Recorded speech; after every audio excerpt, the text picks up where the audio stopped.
হরে কৃষ্ণ। ভাদ্র মাসের শুক্লপক্ষের একাদশী পার্শ্ব একাদশী বা পরিবর্তনী একাদশী। পার্শ্ব একাদশীর মাহাত্ম্য। ব্রহ্মবৈবর্ত পুরাণে ভাদ্র মাসের শুক্লপক্ষের পার্শ্ব একাদশী মাহাত্ম্য যুধিষ্ঠির শ্রীকৃষ্ণ সংবাদে এই রকম বলা হয়েছে। যুধিষ্ঠির মহারাজ জিজ্ঞাসা করলেন, হে কৃষ্ণ, ভাদ্র মাসের শুক্লপক্ষের একাদশীর নাম কি? এই ব্রত পালনের বিধি কি এবং ব্রত পালনেই বা কী পূর্ণ লাভ হয়? উত্তরে শ্রীকৃষ্ণ বললেন, হে ধর্মরাজ, মহাপুণ্যপ্রদা, সমস্ত পাপ হারিণী এবং মুক্তিদায়িনী এই একাদশী বাজপেয় যজ্ঞের থেকেও বেশি ফলদান করে। যে ব্যক্তি এই তিথিতে ভক্তি সহকারে ভগবান শ্রী বামন দেবের পূজা করেন তিনি ত্রিলোকে পূজিত হন।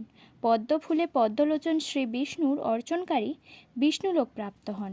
সাহিত্য ভগবান এই তিথিতে পাশ পরিবর্তন করেন, তাই এর নাম পার্শ্ব একাদশী বা পরিবর্তনী একাদশী। যুধিষ্ঠির মহারাজ বললেন, হে জনার্দন, আপনার এই সকল কথা শুনেও আমার সন্দেহ পূর্ণরূপে দূর হয়নি। হে দেব, আপনি কিভাবে শয়ন করেন, কিভাবেই বা পাশ পরিবর্তন করেন, আর চাতুর্মাস ব্রত পালনকারীর কি কর্তব্য এবং আপনার শয়নকালে লোকের কি করণীয়, এই সব বিষয়ে বিস্তারিতভাবে আমাকে বলুন। আর কেনই বা দৈত্যরাজ বলিকে বেঁধে রাখা হয়েছিল তা বর্ণনা করে আমার সকল সন্দেহ দূর করুন। শ্রীকৃষ্ণ বললেন, হে রাজন, দৈত্যকুলে আবির্ভূত প্রহ্লাদ মহারাজের পৌত্র বলি আমার অতি প্রিয় ভক্ত ছিল। সে আমার সন্তুষ্টি বিধানের জন্য গোব্রাহ্মণ পূজা ও যজ্ঞাদি ব্রত সম্পাদন করত, কিন্তু ইন্দ্রের প্রতি বিদ্বেষবশত সকল দেবলোক সে জয় করে নেয়। তখন দেবতাগণ সহ ইন্দ্র আমার শরণাপন্ন হয়েছিল। তাদের প্রার্থনায় আমি ব্রাহ্মণ বালক বেশে বামন রূপে বলি মহারাজের যজ্ঞস্থলে উপস্থিত হলাম। তার কাছে আমি ত্রিপাদ ভূমি মাত্র প্রার্থনা করেছিলাম। সেই তুচ্ছ বস্তু থেকে আরও শ্রেষ্ঠ কিছু সে আমাকে দিতে চাইলেও আমি কেবল ত্রিপাদ ভূমি গ্রহণেই স্থির থাকলাম। দ্বৈতগুরু শুক্রাচার্য আমাকে ভগবান রূপে জানতে পেরে বলি মহারাজকে এই দান দিতে নিষেধ করল, কিন্তু সত্যাশ্রয়ী বলে গুরুর নির্দেশ অমান্য করে আমাকে দান দিতে সংকল্প করল। তখন আমি এক পদে নিচের সপ্তলোক, আরেক পদে ওপরের সপ্তভুবন অধিকার করে নিলাম। পুনরায় তৃতীয় পদের স্থান চাইলে সে তার মাথা পেতে দিল। আমি তার মস্তকে তৃতীয় পদ স্থাপন করলাম। তার আচরণে সন্তুষ্ট হয়ে আমি সর্বদা তার কাছে বাস করার প্রতিশ্রুতি দিলাম। ভাদ্র শুক্লপক্ষে একাদশীতে ভগবান শ্রী বামন দেবের এক মূর্তি বলি মহারাজের আশ্রমে স্থাপিত হয়। দ্বিতীয় মূর্তি ক্ষীরসাগরে অনন্তদেবের কোলে শয়ন একাদশী থেকে উত্থান একাদশী পর্যন্ত 4 মাস শয়ন অবস্থায় থাকেন। এই 4 মাস যে ব্যক্তি নির্দিষ্ট নিয়ম, ব্রত বা জপ ও তপ ব্যতীত দিন যাপন করেন সে মহামূর্খ, জীবিত থাকলেও তাকে মৃত বলে জানতে হবে। শ্রাবণ মাসের শাক, ভাদ্র মাসে দই, আশ্বিনে দুধ, কার্তিক মাসে মাসকলাই বর্জন করে এই 4 মাস শ্রীকৃষ্ণের আরাধনা করতে হয়। প্রতিটি একাদশীর ব্রত যথাযথ পালন করতে হয়।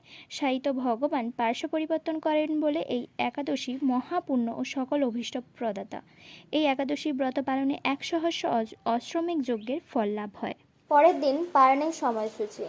পশ্চিমবঙ্গ 5টা 20 থেকে 9টা 29, বাংলাদেশ 5টা 48 থেকে 9টা 45, দিল্লি 10টা 19 থেকে 10টা 24, বৃন্দাবন 10টা 19 থেকে 10টা 24, উত্তরপ্রদেশ 10টা 19 থেকে 10টা 24, মুম্বাই মহারাষ্ট্র 10টা 19 থেকে 10টা 32, পুনে মহারাষ্ট্র 10টা 19 থেকে 10টা 29, নাগপুর মহারাষ্ট্র 10টা 19 থেকে 10টা 27, চেন্নাই তামিলনাড়ু 10টা 19 থেকে 10টা 24, ভুবনেশ্বর উড়িষ্যা 10টা 19 থেকে 10টা 24, ঝাড়খণ্ড 10টা 19 থেকে 10টা 24, বিহার 5টা 28 থেকে 9টা 39, ছত্তিশগড় 10টা 19 থেকে 10টা 24, শিলং মেঘালয় 5টা 4 থেকে 9টা 15, গুয়াহাটি আসাম 5টা 4 থেকে 9টা 15,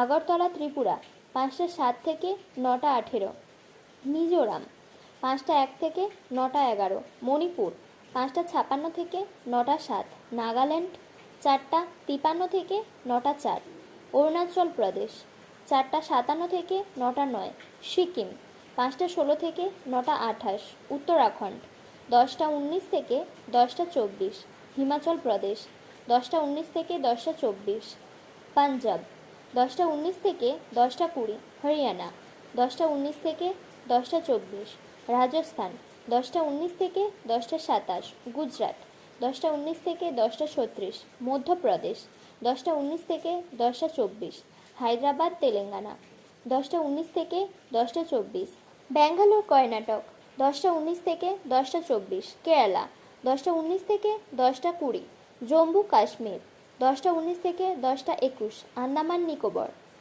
5টা 8 থেকে 9টা 14, নেপাল 5টা 44 থেকে 9টা 56, ভুটান 5টা 42 থেকে 9টা 54, শ্রীলঙ্কা 10টা 19 থেকে 10টা 40, মালদ্বীপ 9টা 49 থেকে 10টা 3, মায়ানমার 5টা 50 থেকে 10টা, পাকিস্তান 9টা 49 থেকে 9টা 58।